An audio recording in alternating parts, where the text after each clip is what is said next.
کہ جو Pacific ocean ہے جاپان اور ساؤتھ کوریا کی طرف، وہاں پہ روس اب پہلے سے زیادہ اپنے قدم بڑھا رہا ہے، اپنے ہزاروں فوجیوں کو وہاں پر ان کی موومنٹ دکھا رہا ہے، جاپان کو للکار رہا ہے۔ چائنا بھی بالکل تیار بیٹھا ہے۔ روس کی فوج نے اپنے ملک سے 7,000 کلومیٹر دور جا کر جاپان کے قریب میزائل چلا دیے ہیں، اور اس سے جاپان میں ہر طرف سنسنی پھیل گئی ہے، اس کی حکومت بری طرح ہل کر رہ گئی ہے، اور اندازہ ہو رہا ہے کہ آنے والے دن جاپان کے لیے خاصے مشکل ہیں، کیونکہ ایک طرف سے اس کو چین آنکھیں دکھا رہا ہے، دوسری طرف سے شمالی کوریا اپنا دباؤ بڑھا رہا ہے، اور اسی کے درمیان روس نے ایک ایسی انٹری دی ہوئی ہے جو پچھلے ایک ماہ سے مسلسل اپنا پریشر بڑھاتا چلا جا رہا ہے ٹوکیو پر، اور ٹوکیو کے پاس سوائے مذمت کرنے کے کچھ نہیں ہے، کیونکہ جب وہ پیچھے پلٹ کر دیکھتا ہے تو امریکہ وہاں کہیں کھڑا نظر نہیں آتا، اور اس کا اہم ترین جو اس کی طاقت تھی امریکہ، وہ اس وقت پیسیفک اوشن سے آہستہ آہستہ کھسک رہا ہے، اور اس کو ایک طرف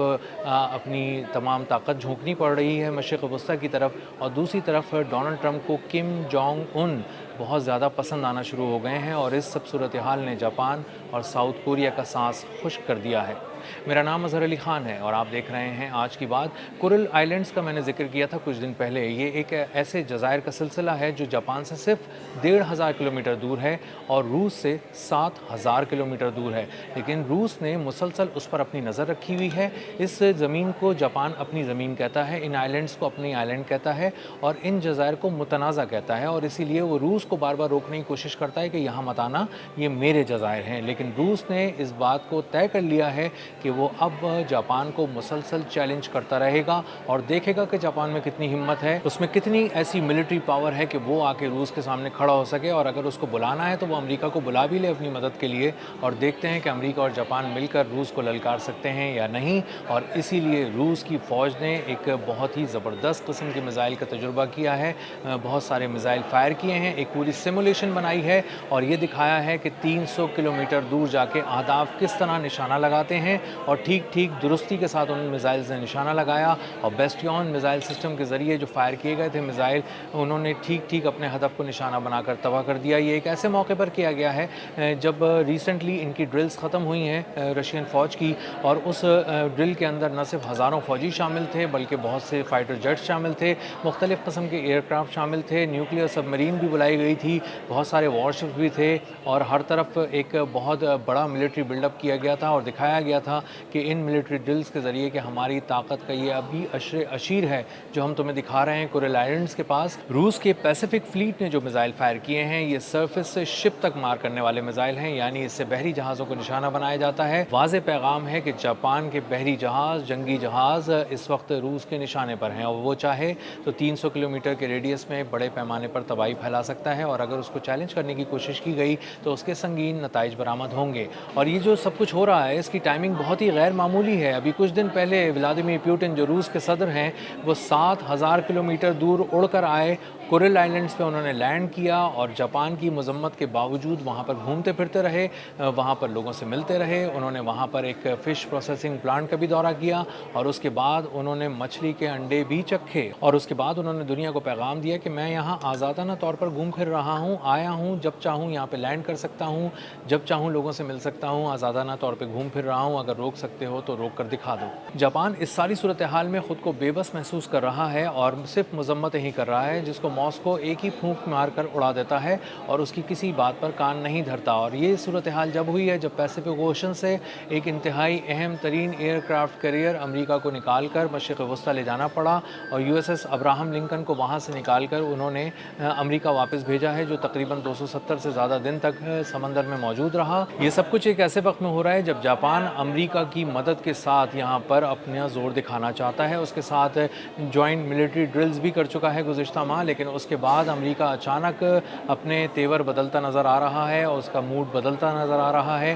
اور اس نے اپنا ایک انتہائی اہم ترین aircraft carrier George Washington, جو اصل میں جاپان کے پانیوں کے قریب رکھا ہوا تھا، پیسیفک اوشن میں رکھا ہوا تھا، تاکہ کسی طرح سے کسی تھریٹ کو نیوٹرلائز کیا جا سکے، بیلنس کیا جا سکے ملٹری پاور کو، اس کو وہاں سے نکال کر مشرق وسطیٰ لے گیا ہے، اور اس وقت جاپان خود کو بہت ہی غیر محفوظ سمجھ رہا ہے اور اسی کے ساتھ ساتھ جنوبی کوریا بھی اپنے آپ کو غیر محفوظ سمجھ رہا ہے۔ اس صورتحال میں جب شمالی کوریا ایک طرف بیٹھا بہت ہی غور سے سارے معاملات دیکھ رہا ہے، اس خطے میں دیکھ رہا ہے، پیسیفک اوشن میں تعینات ایک اور امریکی جہاز USS بینفورڈ،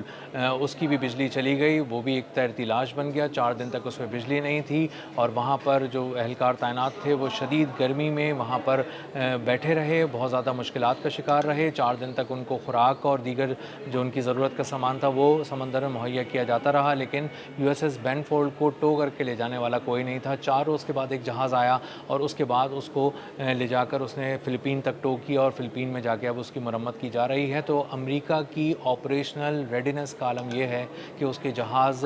کی بجلی چلی جاتی ہے، جدید ترین جنگی جہازوں کی بجلی چلی جاتی ہے، 4 روز تک انہیں پوچھنے والا کوئی نہیں ہوتا۔ اس کا ایک ایئر کرافٹ کیریئر اگر مشرق وسطیٰ میں کھڑا ہے تو اس میں کھانا پینا ختم ہو جاتا ہے، اس میں ٹوائلٹس کلاگڈ ہو جاتے ہیں اور اسی طرح اس پر جو تعینات فوجی ہیں اس کو کھانا بھی باسی مل رہا ہوتا ہے، تو وہ بہت زیادہ چڑچڑے ہو جاتے ہیں اور خودکشیوں کی کوشش کر رہے ہوتے ہیں اور آپس میں جھگڑا کر رہے ہوتے ہیں۔ فوجیوں کی جھگڑا کرنے کی رپورٹس بھی سامنے آ رہی تھیں اور اس صورتحال میں جب ان کو ریلیو کرنے کے لیے ایک ایئر کرافٹ کیریئر یہاں سے بھیجا گیا ہے پیسیفک اوشن سے، جارج واشنگٹن اس کا نام ہے، تو اس کے بعد یہ سارا جو ملٹری بیلنس بنا کے رکھا ہوا تھا امریکہ نے وہ سب خراب ہو گیا ہے۔ تو اصل میں اس کی وار مشینز خراب ہو رہی ہیں، اس کی وار مشینز بہت زیادہ ڈپلوائے ہو گئی تھیں، بہت زیادہ اوور ڈپلائمنٹ کی وجہ سے ان میں مسائل آنا شروع ہو گئے ہیں۔ امریکہ کے پاس بجٹ کی بھی بہت زیادہ کمی ہے، جس کی وجہ سے وہ ساؤتھ کوریا کے ساتھ اپنی ملٹری ڈرلز کو بھی آہستہ آہستہ سمیٹ کر اس نے ختم کرنے کی کوشش کی اور اس سے جنوبی کوریا کو ایک بہت ہی زوردار دھچکا لگا اور شمالی کوریا جس نے ایک میزائل فائر کر کے یہ پیغام دیا تھا کہ وہ بالکل ان جوائنٹ ملٹری ڈرلز کے ساتھ خوش نہیں ہے جو امریکہ اور جنوبی کوریا کے فوجی ایک ساتھ کر رہے ہیں، اور اس کے بعد اچانک ان ڈرلز کو سمیٹ دینے کا مطلب یہ ہے کہ امریکہ شمالی کوریا سے ڈر رہا ہے اور اسی لیے ڈونلڈ ٹرمپ کو یہ پیغام دینا پڑا کہ کم جونگ ان کے ساتھ ان کے تعلقات بہت اچھے ہیں اور وہ اب کوئی نیا تنازع کھڑا نہیں کرنا چاہتے۔ تو اس کا مطلب یہ ہے کہ جو پیسیفک اوشن ہے جاپان اور ساؤتھ کوریا کی طرف، اس کا اب ملٹری جو ایک توازن ہے وہ بگڑ رہا ہے۔ وہاں پہ روس اب پہلے سے زیادہ اپنے قدم بڑھا رہا ہے، اپنی ایکٹیویٹیز بڑھا رہا ہے اور پہلے جو وہ چیزیں مہینوں میں کرتا تھا اب ہفتوں کے اندر کئی چیزیں کر رہا ہے، کئی ایکٹیویٹیز کر رہا ہے، اپنے ہزاروں فوجیوں کو وہاں پر ان کی موومنٹ دکھا رہا ہے، میزائل فائر کر رہا ہے اور 300 کلومیٹر دور بحری جہازوں کو تباہ کرنے کی سیمولیشن جاری کر رہا ہے، جس کا صاف مطلب یہ ہے کہ وہ جاپان کو للکار رہا ہے۔ چائنا بھی بالکل تیار بیٹھا ہے اور اگر کسی طرح کی کوئی ایسی ایکٹیویٹی ہوتی ہے تائیوان کے معاملے پر تو امریکہ کو وہاں انگیج کرنے کی کوشش کی جائے گی۔ تو آنے والے دن جاپان کے اور روس کی جنگ کے حوالے سے بھی بہت اہم ہو سکتے ہیں۔ یہ تنازع اگر بڑھ گیا تو یہ چنگاری آگ میں تبدیل ہو سکتی ہے۔ امریکہ جو اس وقت بالکل خاموش کھڑا ہوا ہے، جاپان کو یہ بات بالکل ہضم نہیں ہو رہی، جاپان بہت زیادہ خوفزدہ ہو رہا ہے، اس پہ دباؤ بڑھتا جا رہا ہے اور روس نے اپنا جو پورا کا پورا وزن ہے وہ پیسیفک اوشن میں ڈالنا شروع کر دیا ہے، جس کے بعد اب جاپان اس بات کو محسوس کر رہا ہے کہ آنے والے دن اس کے لیے بہت سخت ہو سکتے ہیں۔